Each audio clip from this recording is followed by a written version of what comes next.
Perong alias Robi Irawan, yaitu menyuruh dan mengejar korban Rizky dan korban Vina, selanjutnya memukul korban Rizky dan korban Vina menggunakan balok kayu, lalu memperkosa korban Vina dan membunuh korban Vina dengan cara dipukul menggunakan balok kayu.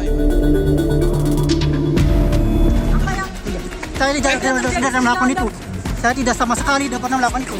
Pak, tolong, jika saya mati, kalian jadi saksi, Pak. Demi Allah, saya tidak pernah. Oke. Tolong jadi saksi ya, Pak.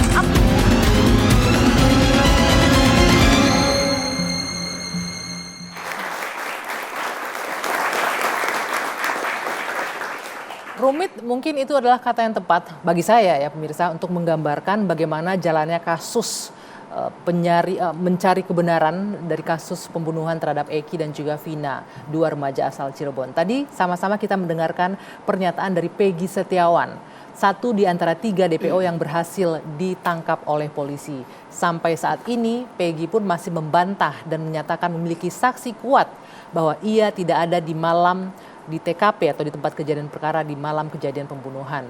Dan kemudian publik juga masih menyaksikan, bahkan tidak hanya publik, pihak keluarga almarhumah Vina pun tidak yakin kalau Peggy Setiawan adalah Peggy yang dimaksud dari 3 DPO yang sempat buron 8 tahun. Dan tidak hanya itu, nama-nama baru bermunculan di kasus ini. Mungkin Anda juga menyaksikan di sosial media nama Mel dari sebuah podcast Jejak Backpacker yang menyebutkan dalam podcast itu Mel mengaku sebagai saksi yang melihat langsung kejadian malam hari itu dan menyaksikan penganiayaan, penyiksaan, pembunuhan serta pemerkosaan terhadap Vina. Kami berhasil mengakses Mel dan saya tadi sempat berbincang langsung dan malam hari ini saya juga mengundang dari pihak Jejak Backpacker yang akan berbagi sedikit nanti mengenai ini. Selain itu juga sudah ada hadir narasumber bersama saya dari ujung sebelah kanan. Saya akan perkenalkan ada Pak Fredrik Yunadi, praktisi hukum. Selamat malam Pak Fredrik. Ada Pak Ito Sumardi. Selamat malam Pak Ito. Boleh digunakan mic-nya Bapak-bapak, mantan Kabar Reskrim Polri. Selamat malam Mbak Agi. Ya. Dan juga ada Mbak Putri Maya Rumanti, pengacara dari keluarga almarhumah Vina. Selamat malam Mbak Putri. Selamat malam Mbak Agi. Dan ini ada Pak Tony, pengacara dari tersangka Peggy Setiawan. Selamat malam Pak Tony. Selamat malam Ibu. Ya. Dua sisi malam hari ini akan membahas lebih dalam. Karena saya yakin banyak pihak juga yang bertanya-tanya, termasuk juga karena banyak hal baru, keterangan baru yang kita saksikan berseliweran di media, baik itu media massa mainstream dan juga media sosial yang mungkin membingungkan publik. Pertama saya mungkin ke Ibnu juga yang sudah hadir bersama saya di sini. Mas Ibnu, halo, boleh ya. digunakan. Mas Ibnu ini adalah rekan kerja dari Peggy Setiawan ya Mas ya? Iya. Dan juga masih saudara juga dengan Peggy, iya. Sepupunya? Iya. Oke, di sebelah Mas Ibnu mungkin teman-teman juga bisa saksikan ini ada Mas Didit.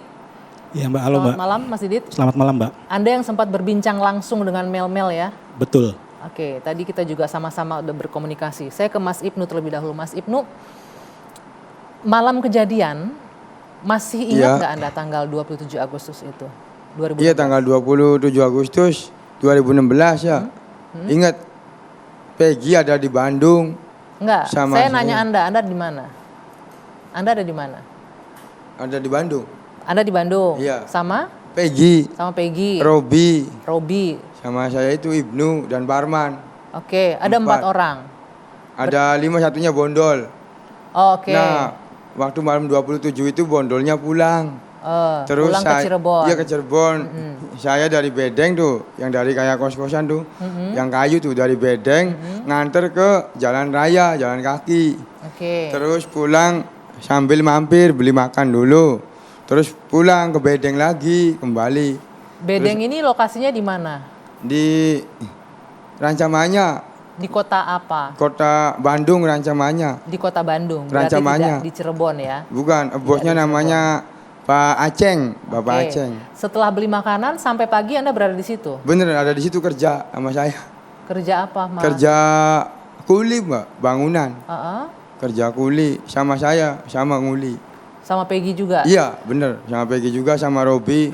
Kalau tukangnya Pak Arman sama Pak Rudi, tukangnya. Berapa lama di situ di Bandung waktu itu kerja? Ya, di Bandung itu awal Agustus, pulangnya akhir Desember. Awal Agustus, pulangnya akhir Desember. Akhir Desember. Sementara itu 2016 ya? Iya.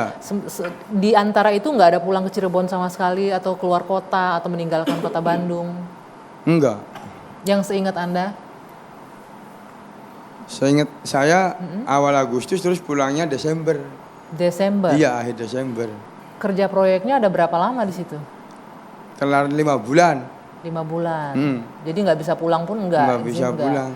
Si Peggy sendiri anaknya gimana menurut Mas Ibnu? Anaknya baik, Mbak, baik dan sopan. Terus sholat terus. Terus sama orang tua jadi tulang punggung orang tua. Jadi ngebantu kerja buat orang tua. Oke, Mas Ibnu waktu kasus ini muncul di media, ngikutin nggak? Gimana? Menyimak nggak? Waktu kasus ini muncul di media, mengikuti beritanya nggak? Ya berita dari masyarakat aja. Iya, dari masyarakat, dari TV lihat ya. Cuman ya dari orang siapanya nggak tahu. Oke, Dari nggak, media aja. yang saya tanyakan, Anda lihat si terpidana yang ada di penjara sekarang, yang bebas, itu juga melihat? tahu. Nggak tahu? Nggak tahu. Tahu dari TV juga nggak? Enggak. Oke, waktu muncul berita ini, Peggy pernah ngomong ke Anda nggak di awal-awal kasus ini muncul? Enggak tahu. Nggak tahu juga? Iya. Nah setelah Desember berpisah ya berarti sama Iya, Peggy? berpisah. Anda kemana dan Peggy kemana? Peggy pulang ke Cirebon terus berangkat ke Bandung lagi. Terus yang nggak tahu sayanya di Cirebon terus. Cirebonnya di mana Mas Ibnu? Di Pelandakan. Sama dekat kampungnya Peggy? Ya rada deket sih. Cuma saya di Pelandakan deket SD tuh, SD Pelandakan. Cuman ya jarang bareng lagi. Oke, Iya. dekat juga nggak dengan TKP rumah TKP kejadiannya Vina dibunuh dan Eki dibunuh? Nggak tahu. Nggak tahu ya. Oke, saya mau ke Mas Tony, Pak Tony. Boleh digunakan mic-nya Pak Tony. Iya. Ini keterangannya Mas Ibnu menguatkan alibinya Peggy Setiawan Iya. malam kejadian. Informasi yang Anda korek dengan Peggy, saya yakin pasti sinkron ya dengan apa yang disampaikan oleh Mas Ibnu. Iya. Nah, apa selain keterangan ini yang menjadi alat bukti bahwa Peggy tidak ada di lokasi kejadian, Mas Ibnu, Mas Tony?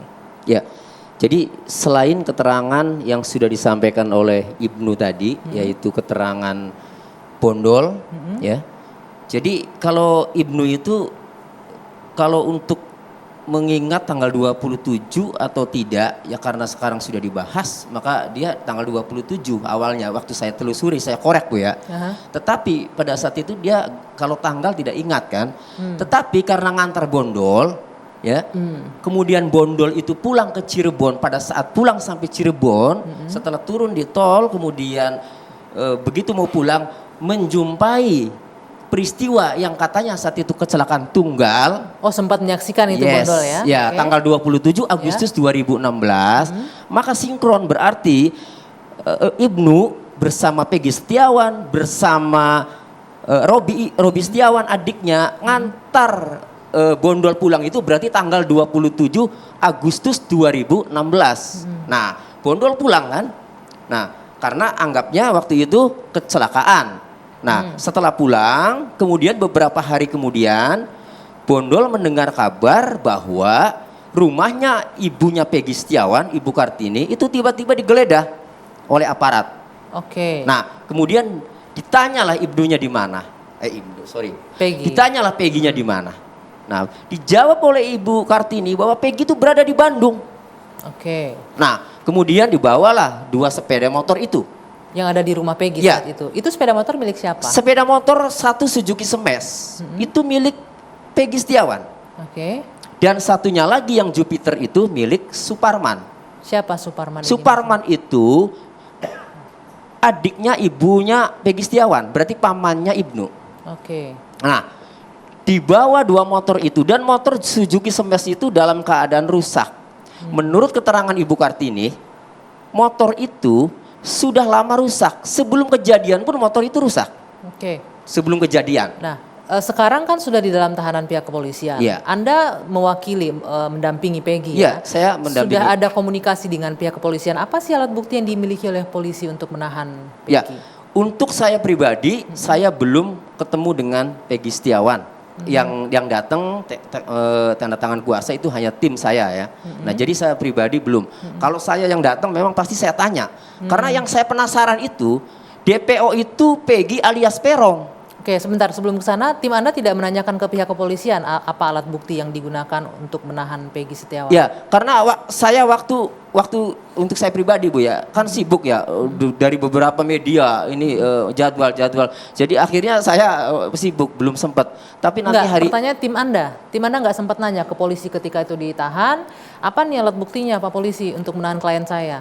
Hari ini kan pada di Polda, cuma belum komunikasi nih sama saya. Apakah sudah menanyakan apa belum ya Bu? Hari ini nih. Jadi tadi pada ke Polda sekaligus minta salinan BAP. Tetapi belum menyampaikan nih ya di grup ini. Saya masih mau konfirmasi Mas Tony, ada banyak nih kabar yang beredar bahwa ini Peggy mengganti nama menjadi Robi. Apa penjelasan pihak keluarga untuk ini? Ya, kalau pihak keluarga itu, kalau Robi Setiawan itu adiknya Peggy Setiawan. Jadi Ibu Kartini dengan Pak Saprudi yang dikenal namanya Rudi, itu dikenal di sana namanya Rudi Irawan itu. Padahal namanya Saprudi ya. Punya anak Peggy Setiawan. Yang kedua Robi Setiawan. Yang ketiga Luciana. Yang ketiga keempat Amelia ya. Yang keempat Amelia. Nah, jadi Robi itu adiknya Peggy Setiawan, namanya Robi Setiawan. Nah, kalau ada orang yang mengatakan Robi berganti nama, Peggy berganti nama menjadi Robi, itu penjelasannya apa? Ya, nggak mungkin salah orang kan? Ya, kalau berganti nama menjadi Robi sepanjang tidak ada yang dirugikan, sah-sah saja. Sah-sah aja dia mengganti nama. Jadi artinya dia sempat mengganti nama jadi Robi menurut Anda? Bukan berarti begitu ya. Kalau pertanyaannya sempat berganti nama tidak ya, maka saya jawab tidak, karena saya ketika menanyakan ke orang tuanya ya. Saya menanyakan ke orang tuanya, Pak Rudi, itu kok disebut, saya bilang Peggy Setiawan kok berganti menjadi Robi, itu bagaimana? Begini Pak, kata saya lewat telepon waktu itu. Jadi waktu itu Robi Setiawan itu ada di situ. Dan Peggy Setiawan juga ada. Di situ itu di mana? Di kontrakan, di pemilik kontrakan. Ini Bandung. Bicara pemilik kontrakan yang mengenali Peggy Setiawan itu adalah Robi. Ya, kan itu. Nah, kemudian pada saat Robi Setiawan itu tidak ada, menurut keterangan bapaknya nih ya Pak Rudi, pemilik kontrakan itu memanggil karena sudah kenal sama Robi. Robi, yang nongol itu Peggy. Yang nongol, sehingga tetap mengenalnya tuh Peggy. Peggy itu Robi jadi. Iya, tetap mengenalnya Robi Peggy itu. Nah, cuma kalau di kepolisian itu kan Peggy Setiawan itu mengaku itu hanya nama gaul ya. Kalau di kepolisian itu kan nama gaul. Nama gaul artinya ada nama aslinya. Ya artinya nama gaul kepanggilannya kan. Nah, tapi aslinya Robi itu nama adiknya. Nah, namanya sendiri siapa? Peggy Setiawan kan? Peggy Setiawan. Berarti bukan nama gaul, artinya memang nama dia sendiri. Memang nama Peggy Setiawan nama dia sendiri. Maksudnya Robi itu nama gaul gitu. Mas Ibnu ada yang mau disampaikan? Ya maaf ya Bu, ya setahu saya sih soalnya bapaknya kan kayaknya tuh ya memang nggak kawin lagi. Jadi si Peggy itu bapaknya Peggy tuh. Jadi namanya Robi itu supaya disangka sananya bukan anaknya, dianggapnya ponakannya gitu. Disangka sananya itu siapa? Disangka si istri yang mudanya tuh bukan anaknya dia, bukan anak yang baru disangkanya tuh. Jadi dua hal yang berbeda berarti ya. Kalau ini Bapak Kos manggil identitas ya. Disangkanya ganti identitas apa ya? Ganti identitas ya. Peggy ganti identitas jadi Robi. Iya, disangkanya padahal sih enggak, tetap Peggy namanya. Cuman buat di Bandungnya namanya Robi gitu setahunya. Ya, jadi dua cerita yang berbeda nih. Kalau Anda bilang kan Bapak Kos manggil Robi, yang datang Peggy. Kalau ini memang sengaja mengganti nama anaknya biar tidak diketahui istri. Oleh istri mudanya. Itu. Saya punya sinkron. Jadi begini, memang ada dua hal seperti itu ya. Pertama itu, nah kalau yang seperti itu Pak Rudi sudah sampaikan di penyidik itu Bu. Iya. Kita tinggalkan itu. Karena tadi ada istri muda, di mana sebenarnya istri yang di Cirebon itu belum cerai. Itu. Kita tinggalkan itu, nanti kita akan lanjutkan. Saya mau ke Mbak Putri, tapi nanti Mbak Putri dari pihak keluarga almarhumah sendiri, apa yang membuat sanksi kalau Peggy ini adalah Peggy yang dimaksud sebagai pelaku yang DPO? Nanti kita jawab ya Mbak ya, usai jeda. Dua sisi akan kembali sesaat lagi.